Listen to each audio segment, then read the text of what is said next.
Guys, I got a 99 GMC, what is this thing? Pontiac grandam with a 3.4. Now we want to check to see why the fans are not coming on, because they're not coming on. And we checked voltage to the fan, we've checked ground to the fan, we've checked power to the fan, etc. Fuses and relays are all good. Well, here's a quick tip to check to see, is it your sensor? Should you replace your sensor? So there's the sensor right there. I have it unplugged at this point. Now the fans did not come on before. So what you do is unplug it and start the engine and wait for it. Wait for it. There you go. They just kicked on.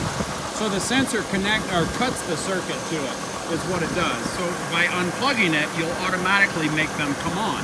And you can roll everything else out and replace your sensor. I hope this video helps you out. Please click like, please click subscribe, click on my name underneath this video for all my other how-to videos. And as always, guys, enjoy.